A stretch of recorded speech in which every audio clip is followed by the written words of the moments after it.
कि हमको तो ज्यादा दिन हो गया है। ज्यादा दिन हो गया, लेकिन आप तो रखी हैं, इसके आप ही का घर है। लेकिन सिलबट्टा है। जब हम घुस गए हैं, जात क्या होता है, सिलबट्टा क्या होता है, उखली क्या होता है, ढेका क्या होता है, तो आप तो इसको बचा के रखी हैं। आजकल तो लोग जिनके घरों में ये था वो इसको हटा देते हैं और मिक्सी लेकर आते हैं। शाहपुर तब भोजपुरी वाला जगह, बिल्कुल। तब भोजपुरी बोले नहीं कि ना। हम सभा में जहाँ भी जाइला, हमार सभा देख ले रुआ प्योर भोजपुरी बोलीला।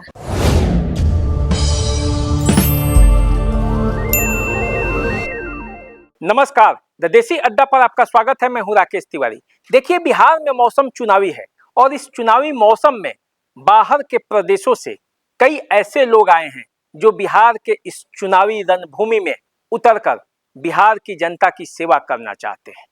देखिए, आज हम ऐसे ही एक जगह पे आए हैं। भोजपुर जिले का शाहपुर विधानसभा क्षेत्र में हम जन सुराज की प्रत्याशी की दावेदार पद्मा ओझा जी के घर पे मौजूद हैं और ये पूरा समझने का प्रयास करेंगे कि यदि कोई बाहर से चुनाव लड़ने अपने गांव आता है, अपनी जन्मभूमि पर लौटता है, तो किस सोच के साथ लौटता है। हर आदमी की अलग अलग कहानी होती है और हर कहानी में एक संघर्ष छिपा होता है।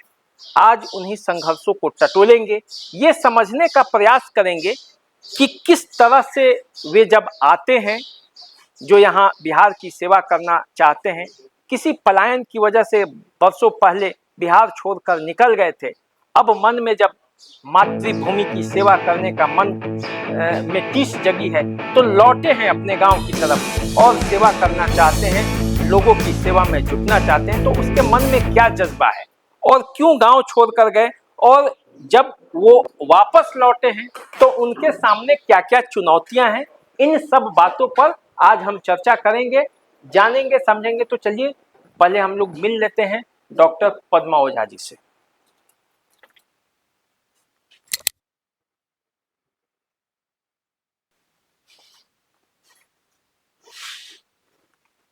नमस्ते। नमस्ते। आप कैसे किचन हैं? में मिल गए हैं, अच्छी हैं, अच्छे हैं हम।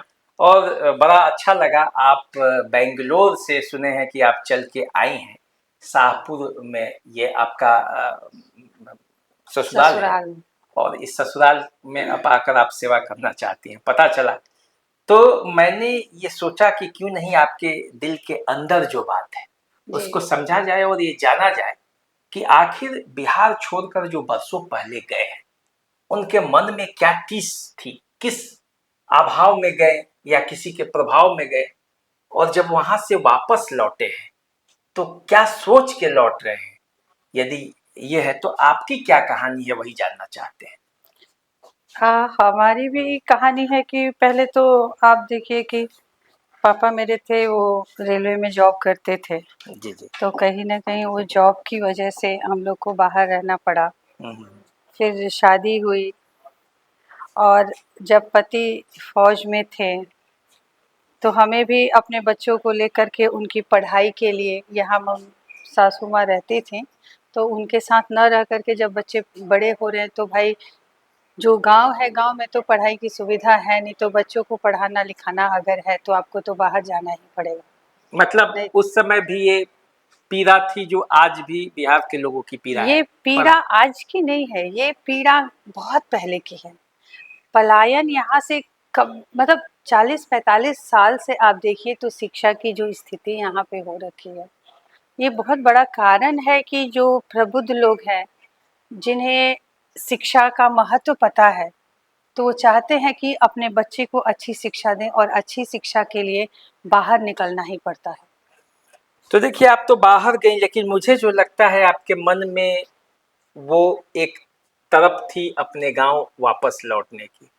तो आप लौटी हैं तो क्या मन में क्या लेके लौटी? देखिए, हमने अपनी ज़िंदगी में काफ़ी संघर्ष किया और संघर्ष के बाद आज हम लोग अपने बच्चों को पढ़ा लिखा दिए, बच्चे सेटल हो गए। क्या करते हैं बच्चे तो आपके? मेरी एक बेटी है और एक बेटा है। बेटी जो है वो बार्सिलोना स्पेन से एमआर्क की है, एडवांस आर्किटेक्चर में, और वो बैंगलोर में रह रही है अभी, एक ऑस्ट्रेलियन कंपनी के साथ काम करती है और साथ ही साथ एक अपनी मान करके एक कंपनी स्टार्ट की है। साथ ही साथ उसे पॉडकास्ट का भी शौक है। अच्छा। और वो अभी मतलब जो आर्किटेक्ट है, जो क्रिएटर्स हैं, उन उसका टॉपिक वही, उसका सब्जेक्ट वो है और उसी पे वो पॉडकास्ट भी करती है। वाह, तब तो बहुत अच्छी बात है ये तो। मतलब एज अ हॉबी कर रही है। हाँ, यस यस। और बेटा है जो लास्ट ईयर उसका आईआईटी कंप्लीट हुआ। वाह। आईआईटी कंप्लीट करने के बाद बैंगलोर में ही वॉलमार्ट करके एक मल्टीनेशनल कंपनी है, उसी में वो सॉफ्टवेयर इंजीनियर है। अब बताइए, जब आपकी इतनी खुशहाल फैमिली है, सब लोग सेटल्ड हैं, बच्चे भी सेटल्ड हैं, आप भी सेटल थी, तो फिर शाहपुर जैसे गांव में आने का क्या मकसद है? देखिए, कहीं न कहीं हम लोगों ने बचपन बीता है गाँव में, गाँव के स्कूल में हम लोग पढ़े हैं और देखा है कि गाँव में कैसी कमियाँ हैं, किस तरह से लोग हर चीज़ को एडजस्ट करके बस रहते हैं।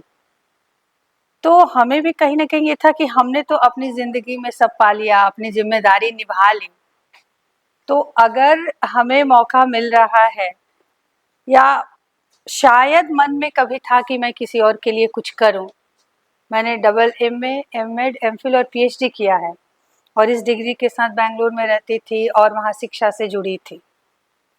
लेकिन मन में कहीं कसक था। आज से 2 साल पहले, 2.5 साल पहले पता नहीं मन में ऐसा क्यों आने लगा कि मैंने अपनी ज़िंदगी में कुछ नहीं किया। तो कुछ तो करना है। अच्छा, एक बात बताइए, यदि आप इतनी पढ़ी लिखी थी, तो हम देख रहे हैं कि यहाँ पे एक जात है, इसको इसको ये जो है, अभी भी हमको जो लगता है चलता है। ये चलता है कि ना? जी, जी, तो चला। इससे आपको लगता है कि हमको तो ज़्यादा दिन हो गया है। हाँ, ज्यादा दिन हो गया, लेकिन आप तो रखी हैं इसको, बिल्कुल, है बिल्कुल। ना? तो ये जात जो है अभी आपने सजोया है, तो इसका मतलब है कि इसमें कहीं ना कहीं आपको अभी प्रेम है।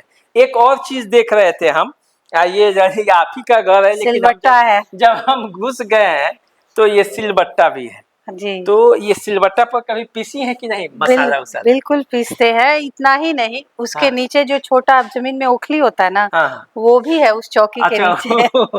ओखली भी रखी है। तो आलू प्याज भी हम देख रहे हैं जी, कि पूरा है, यानी कि खेती उती भी पूरा होता है। जी, तो बात ये है कि हम कितने भी पढ़ लिख जाए, आगे बढ़ जाए, लेकिन अपनी संस्कृति, उन चीज़ों को बचा के रखें कि हमारे बच्चे आए तो कम से कम दिखाएं कि किस तरह से हम लोग आगे बढ़े हैं।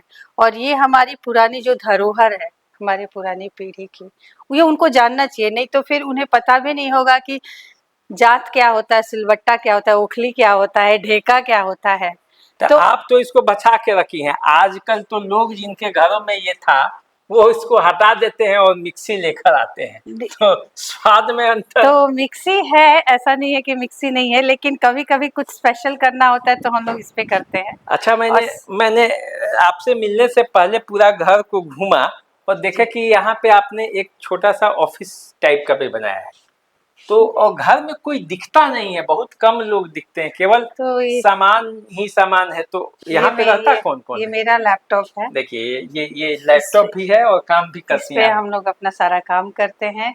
वो प्रिंटर है तो सारा काम यहाँ पे मैं करती हूँ, यहाँ से प्रिंट निकालती हूँ, बाहर जाना नहीं होता है। मतलब यहीं से कि अपना जन सुविधाएं स्वराज का। अपने सारी चीजें यहाँ पे कर लिया है कि घर पे, क्योंकि समय बर्बाद ना हो और समय से सारा काम हो जाए। चलिए, तो ये तो अच्छा है। घर तो काफी मेंटेन दिखाई दे रहा है, जी। ऐसा लगता है कि मतलब यहाँ पे कोई रहता है, लेकिन आदमी कोई दिखाई नहीं देता आपको छोड़ के। 1 साल पहले अगर आप आए होते तो ये पूरा खंडहर था, हाँ जी। क्योंकि ये घर बंद था। और जब से हमने निर्णय लिया कि नहीं, हम गांव जाएंगे और प्रशांत जी के विचारों को हम गांव-गांव, जन-जन तक पहुंचाएंगे, तब हम यहाँ आए। यहाँ आने के बाद सारा रिनोवेट कराया हमने, तो और चलिए, रिनोवेट बहुत अच्छा कराने के बाद रिनोवेट कराया है। और लग रहा है कि जरा छत भी हम लोग देख ही ले आपका, जी, है ना? आइए। जब आप यहाँ पे सेवा के संकल्प के साथ आई हैं, तो आपका घर भी हम लोग देख लेते हैं और जी, ये समझने का प्रयास करते हैं जी, कि आखिर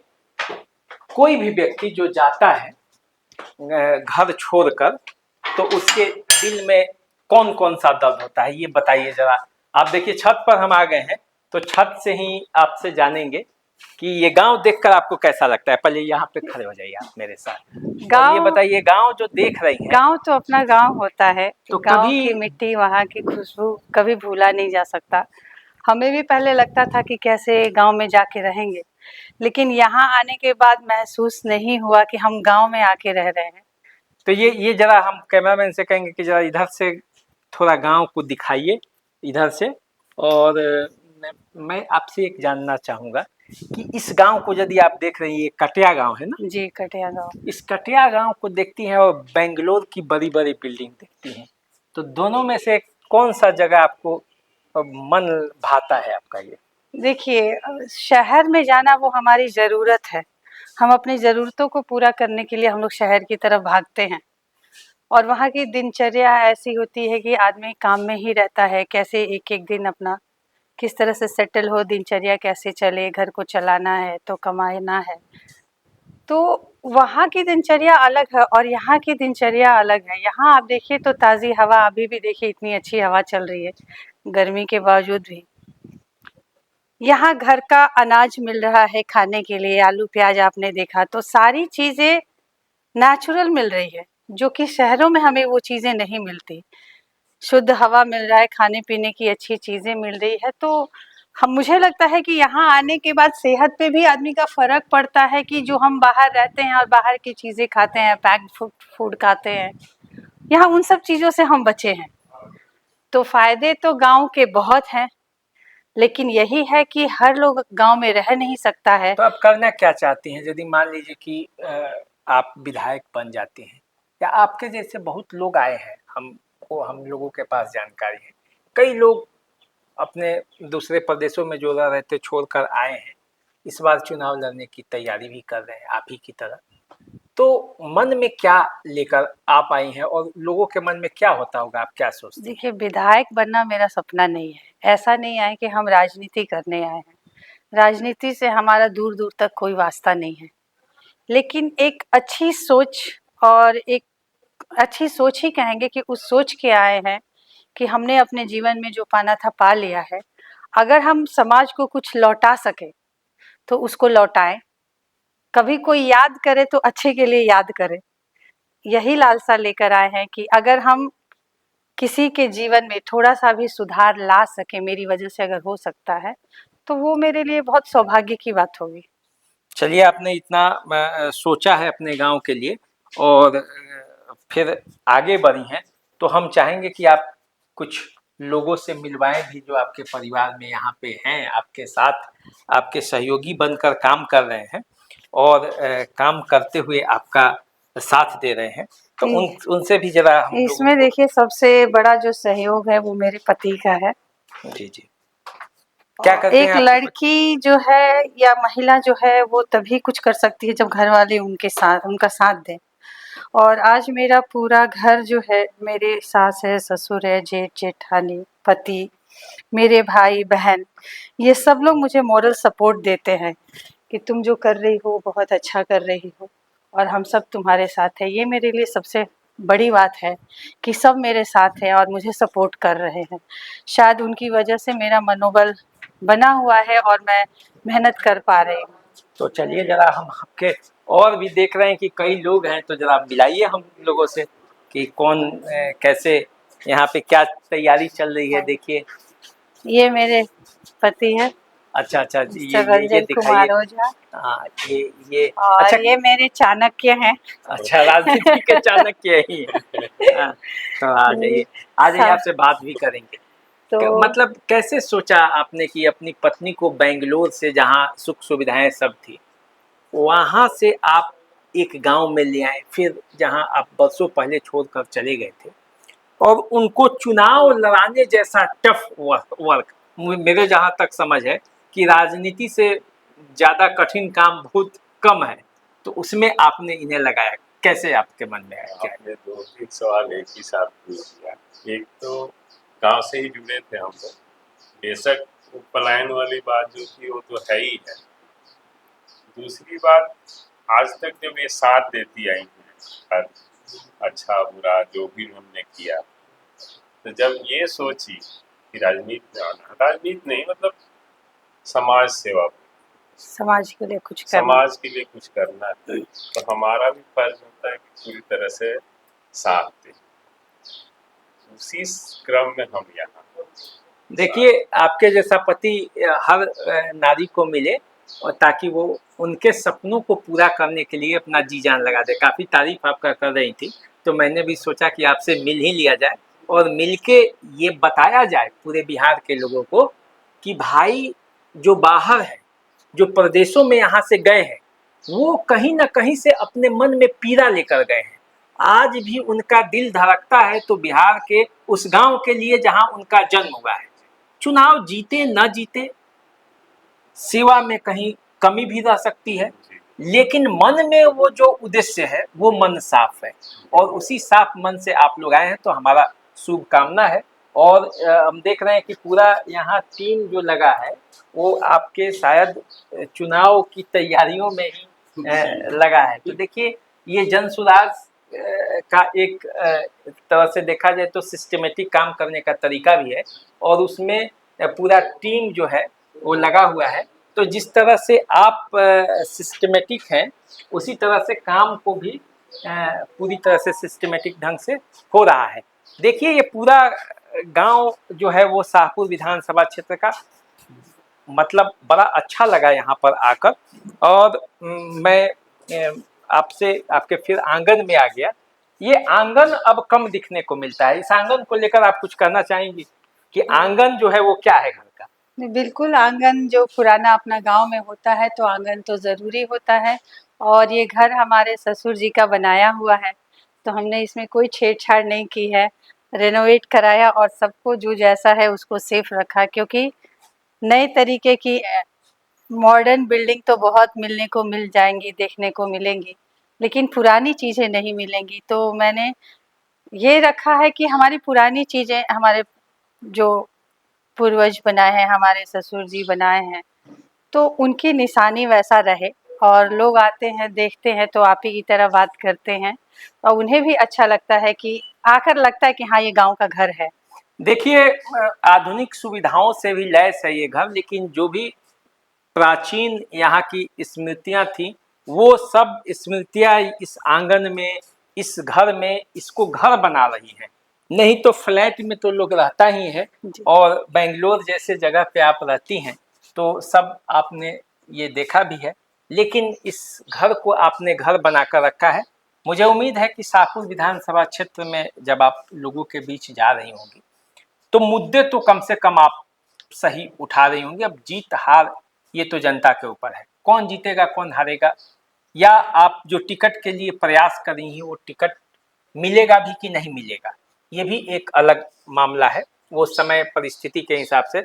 लेकिन आप एक उदाहरण के तौर पर मेरे समझ से हैं, जिसको देखकर बिहार के जो बाहर प्रदेशों में और लोग बसे हैं, अपने बिहार की सेवा करने के लिए, अपनी जन्मभूमि की सेवा करने के लिए वापस लौट सकते हैं।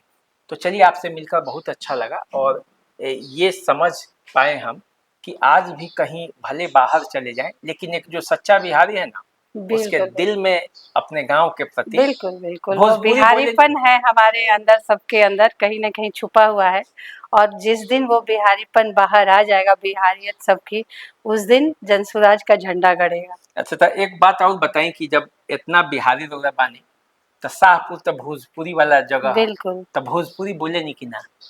हम सभा में जहाँ भी जाइला, हमार सभा देख ले रुआ, प्योर भोजपुरी बोलीला। तो माने बेंगलोर से जौन भौजी मान ली, जैसे राउर उम्र के हमनी के तो अथी बा, लेकिन एजन के जे लोग बा, भौजी, चाची, काकी, जो जौन भी होके, जौन रिश्ता हो जी जी जी, सब लोग इस माने जानी जे ओकरा से, ओकर भाषा में ओकर भाभी, चाची, मौसी, कोनो फुआ, ना कोनो रिश्ता, कोनो ना कोनो रिश्ता बा उगा गई बारी। जी जी जी जी। तो चलिए, बड़ा अच्छा लागल रउआ से बात करके। हिंदी, इंग्लिश, भोजपुरी, अपन आला भोजपुर के आवाज़ सब के मिठास ले ले पद्मा ओझा जी बानी। यहाँ के एगो, भले पद्मा ओझा जी से हम बात करनी है, लेकिन पद्मा ओझा जी एगो उदाहरण बारी, ऐसन सैकड़ों लोग बा जे बिहार खातिर आपन जी जान लगावे खातिर तैयार बा। भले वो दूर रहता, लेकिन ओकरा दिल में ई जरूर दर्द बा कि अपन माटी के सेवा करिया वापस लौटल जाओ। तो चलिए हमारे साथ बने रहिए, देसी अड्डा पर देखते रहिए। हम आपको इसी तरह की अन्य खबरें भी बताएंगे और अन्य इस तरह के भावनात्मक बातों से भी जोड़ते रहेंगे। अभी दीजिए इजाज़त, नमस्कार।